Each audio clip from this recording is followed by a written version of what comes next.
What is going on, YouTubers? It is referee Rob Jackson back with another reaction video of Referee Reacts. Today, we're looking at what if Mace Windu called the police on Palpatine. Oh my gosh. Let's just jump. Yes, by Star Wars Quill. Let's just jump right into it. Let's see what we got. What if Mace Windu called the police on Palpatine? What would have happened then? We pick up with Anakin telling Mace that Palpatine... Oh yeah. There we go. Sorry, I had it muted from one of the ads. Alright, let's do it. Palpatine is the Sith. Let's begin. In the temple hangar, Mace Windu and Masters Fisto, Teen, and Kolar discussed their immediate plans when Anakin Skywalker approached them, visibly distressed. Windu informed Anakin they were preparing to visit Chancellor Palpatine's office. With General Grievous eliminated, they intended to ensure Palpatine surrendered his emergency powers as promised. Anakin's revelation cut through their planning. The Chancellor, he told them, would never relinquish his authority. Palpatine had revealed himself as Darth Sidious, the Sith Lord the Jedi had hunted for years. The four masters regarded one another with stunned disbelief at this unexpected disclosure. Mace's expression darkened. Then our worst fears have been realized. We must move quickly if the Jedi Order is to survive.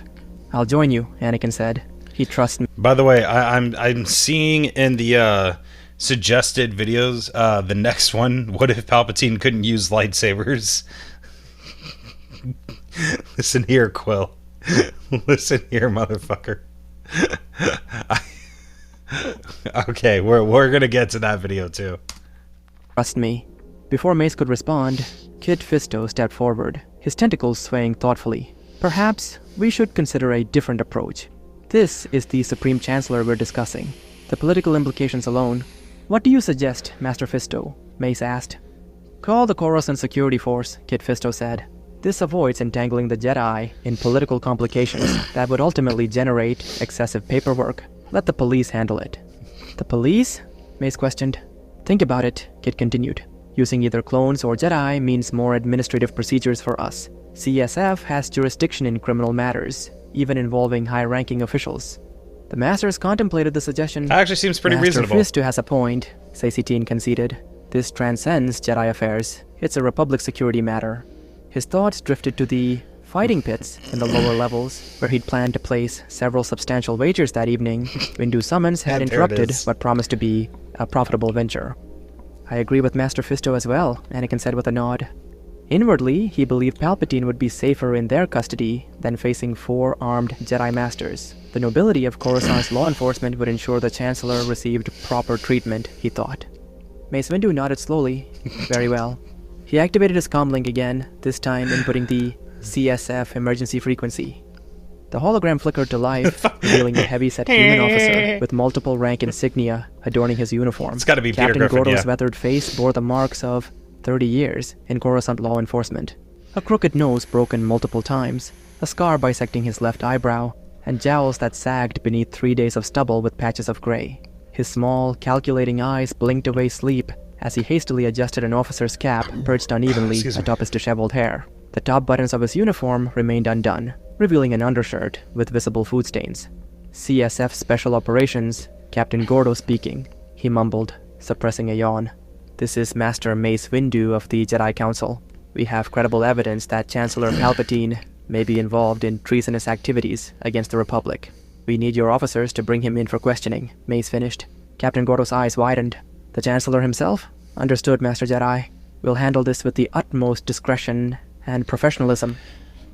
I like how After he the just is like, transmission alright, yeah, ended, let's do it. Captain Gordo assembled his that's closest Captain. Yeah, associates, that makes sense. officers known throughout the department for their creative interpretations of procedure. Listen up, he told the gathered officers. We've got the Chancellor himself, rich as a Hutt's treasury. This is an opportunity we cannot afford to waste. Gordo quickly outlined the plan, directing two officers to retrieve several packages from the evidence locker, items that had mysteriously disappeared from the official inventory months ago. He referred to the operation as Federal Protocol S-10, a special administrative procedure developed specifically for Senate-level detainments. The assembled team nodded in silent understanding. They'd executed this protocol numerous times on Senate workers and officials, with each officer knowing their exact role in what would ultimately become an elaborate shakedown. Soon, 12 high-ranking officers made their way to the Chancellor's office, security clearances smoothing their path. Before reaching the main entrance, they paused at a security terminal, where a tech specialist pulled out equipment far more sophisticated than standard CSF gear. The devices, advanced scramblers and signal intercepts, were seized during a raid on a family-owned spice trafficking operation in the lower levels 3 months earlier. Totally legit. Unfortunately, as the official report stated, the operation had blown up with everyone inside. All product, lives, and credits were lost in the explosion, though the officers' expanded personal accounts and new collection of untraceable equipment told a different story. One officer deftly inserted a splicing module into the terminal, bypassing Senate security protocols in seconds. These tools offered capabilities well beyond officially allotted CSF equipment, which couldn't hope to penetrate Senate-level systems. They created an electronic dead zone encompassing the entire suite, while another officer quietly disabled the security holocams with a precision device that looped the previous 5 minutes of footage. They entered without ceremony, knowing that no calls could penetrate their communications blackout, essential for ensuring discretion when they eventually presented the Chancellor with their unofficially negotiable administrative fines. Chancellor Palpatine, Captain Gordo announced, "We have reason to believe you're involved in treasonous activities. We have a warrant to search these premises." Palpatine rose from behind his desk. "This is outrageous. Under It's whose unfair. authority? Standard procedure, Chancellor." An officer interrupted, rummaging through cabinets. "Don't interfere, or we'll add resisting arrest to the charges." "I demand to see this warrant," Palpatine said. Gordo patted his pockets. "Seems we've misplaced it. You'll be provided a copy at the precinct. For now, I suggest cooperation." The officers methodically searched the office. Minutes later, one called out, "Captain, look what we found." Gordo approached the concealed compartment, now Lightsaber? open to reveal a bulky package wrapped in clear plastic. Inside, fantastic. approximately 20 kilos of crystalline substance were Oh my compressed together. gosh, The no. unmistakable azure sheen of unrefined spice gleaming under the office lights. Yeah, The he's wrapping a bore drug the dealer. telltale compression He's a fucking marks drug and dealer. heat seals of mass packaging operations from Sorry, the lower spice levels. dealer. Identical to a package that had occupied the evidence locker just hours earlier. "Well, well, well," Gordo said, lifting the hefty package with effort. The crystals shifted within, catching the illumination with an almost hypnotic quality. "What do we have here? 20 kilos of unrefined spice, it seems like." Palpatine's expression shifted from Palpatine has confusion to outrage. he has a problem. "That is absurd. Those aren't mine." "Oh yeah? Then why does this label say for Palpatine?" Gordo asked, pointing to large letters scrawled with a permanent marker directly across the plastic wrapping. Palpatine squinted at the label. "That says Palpatine," he noted. Gordo chuckled and shook his head. Don't cook with olive oil until you've seen this. I'm Chef Kelly. Today we're talking about olive oil. Let's I'm get sorry, into I this. First can't one with says, this man, "Hey, at dude." Chef Kelly is Oh my goodness, this is great. Of course, the lowlifes who sold you this garbage can't read or write properly. His eyes then flickered toward a human officer with thick glasses standing near the door. The officer suddenly became intensely interested in his datapad. "Officer," Gordo bellowed, finding a convenient excuse. "Is that regulation uniform appearance? Your insignia is 2 centimeters off-center." He stormed over, face reddening. "What the kind of operation are you running here? You waste of oxygen." Gordo barked at the glasses-wearing officer, seizing the opportunity to discipline him without revealing the actual mistake. His voice escalated to a roar. "This is why you're instead of bringing such incompetence into my precinct." He continued with a barrage of increasingly Quill! creative insults, At least he suggesting the censored it. officer perform anatomically impossible acts with various Senate artifacts, and proposing that the man's head would be more useful as a refresher cleaning device than in law enforcement. The tirade included several references to the officer's ancestry that questioned both species and sentience. "Can we please focus on the matter at hand?" Palpatine interjected, his authoritative tone momentarily cutting through Gordo's tirade. Gordo paused mid-insult, nostrils flaring as he turned his attention back to the Chancellor. The glasses-wearing officer exhaled with visible relief. "Captain, I must respectfully emphasize that none of this belongs to me," Palpatine stated, maintaining as much dignity as the situation allowed. "You're not being very convincing, Chancellor," Gordo replied, the implication hanging in the air. He then leaned closer to Palpatine, lowering his voice to a conspiratorial level while maintaining steady eye contact. His right hand made a subtle rubbing motion with his thumb and forefinger. "Perhaps we could discuss alternative approaches to processing this evidence." The other officers suddenly found reasons to examine distant corners of the office, giving their captain privacy for following procedure. Bribery. Palpatine maintained Bribery. his innocent stance, though he fully recognized the implied request for a bribe. His mind calculated rapidly behind his facade of confusion. The body cameras adorning each officer's uniform presented a significant risk. Using the Force now would be unwise. Better to play along with this charade for the moment, allowing these petty criminals their illusion of power. After all, what real threat could these corrupt officers pose to a Sith Lord? Palpatine reasoned. Gordo sighed. You can explain yourself at the station. You're under arrest for narcotics trafficking, possession with intent to distribute, abuse of power, misuse of Senate property, resisting arrest, lying to officers during an investigation, identity fraud, for using an alias on your spice packages, and... He glanced at a datapad, improvising additional charges, violation of Republic trade regulations, tax evasion on illegal goods, and conspiracy to corrupt government officials. As Gordo finished his list, he suddenly snapped his fingers. Okay, so that's 100% accurate. Oh, Without and the treason. Can't forget that one, he muttered, scribbling it on his datapad. In the flow of their usual Can't forget interpretation treason. of procedure, the original charge had nearly slipped his mind. The officers exchanged subtle glances of anticipation. Taking Palpatine to the precinct would give them access to their full arsenal of fraudulent evidence and interrogation techniques. The station's security systems conveniently malfunctioned during high-profile detainments, creating the perfect environment to apply maximum pressure for maximum payoff. Captain Gordo had already mentally calculated how to distribute the anticipated windfall among his team. This is preposterous, Palpatine exclaimed. Add another count of resisting arrest. Gordo dictated to an officer taking notes. Also note that we suspect the Chancellor may be working for the Outer Rim cartels. Due to his practice of using fake names for narcotics trafficking, it's possible he is actually the infamous cartel mastermind, said Dranexus Ventriloquist III, who has eluded Republic authorities for decades. Turn around and place your hands behind your back, an officer instructed Palpatine, producing restraints. Palpatine refused, reaching for his desk console. Guards, clone security, respond immediately. Gordo struck Palpatine's midsection with his baton. Communications have been disabled. Standard protocol for high-risk arrests, he informed the Chancellor with a smirk.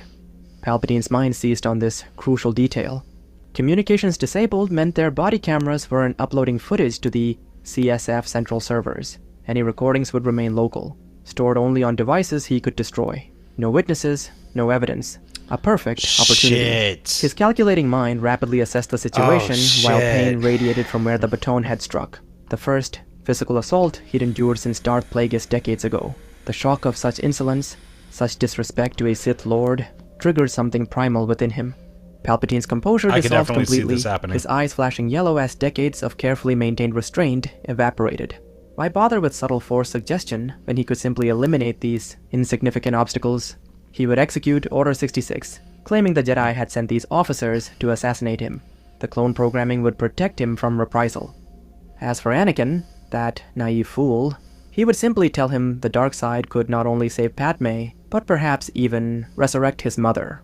The boy's emotional vulnerabilities made him so wonderfully manipulable. See, so that right there actually is very accurate about how Palpatine thought of Anakin, and honestly, I could have seen Palpatine actually doing that in the movies. That's one thing about Star Wars cool I love, like his shit is so outlandish, but it also makes so much freaking sense. Like so much logic, so much sense. But it's in the realm of Star Wars theories. What if Anakin liked sand? Yeah. These thoughts coalesced in microseconds as rage consumed the Sith Lord. He reached for his lightsaber. Note that suspect shows signs of spice consumption. Yellow eyes, erratic behavior, Gordo continued. Authorization for appropriate force. Approved. Palpatine extracted the lightsaber from his sleeve. The crimson blade hummed to life.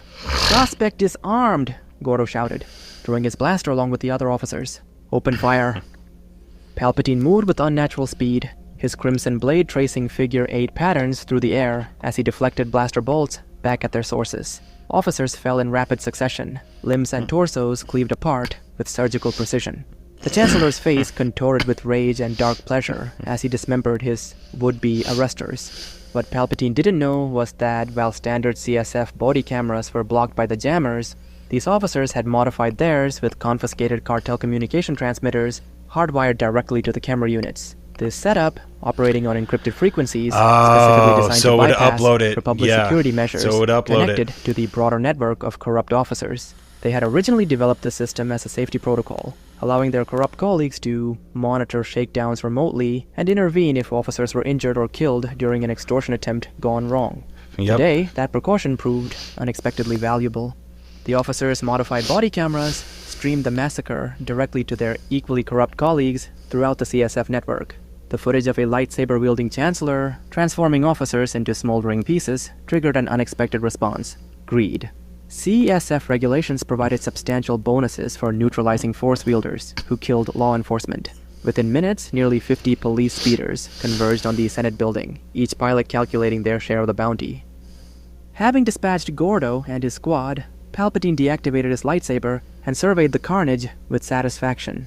He strolled among the dismembered bodies, nudging Gordo's severed head with his boot.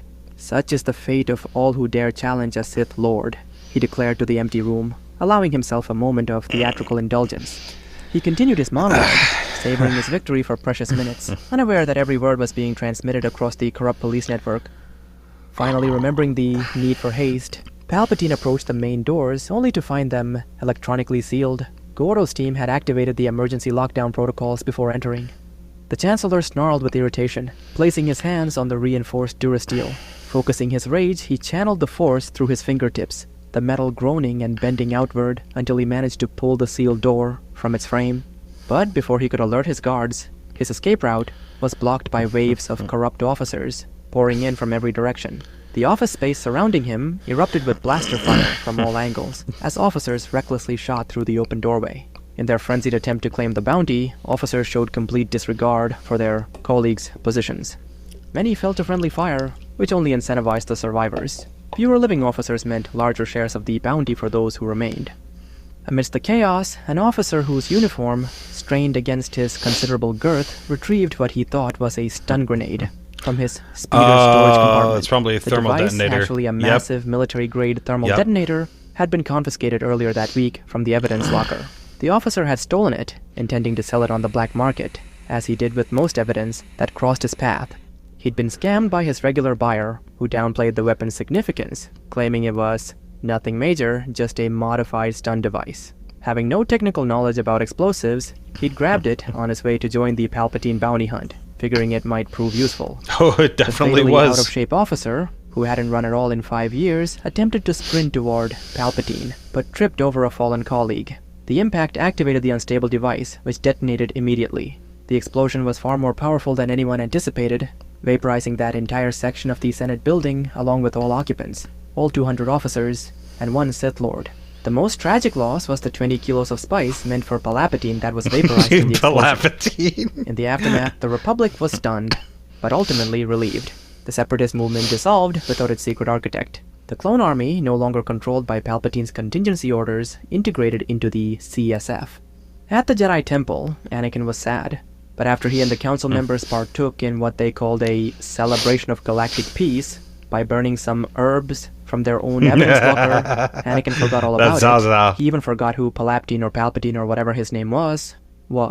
This became a habit for Anakin, leading to him being passed out in the council chamber with Yoda when Luke and Leia were born. Okay. Oh, I love you, Star Wars Cole. You are freaking awesome, man. I love this.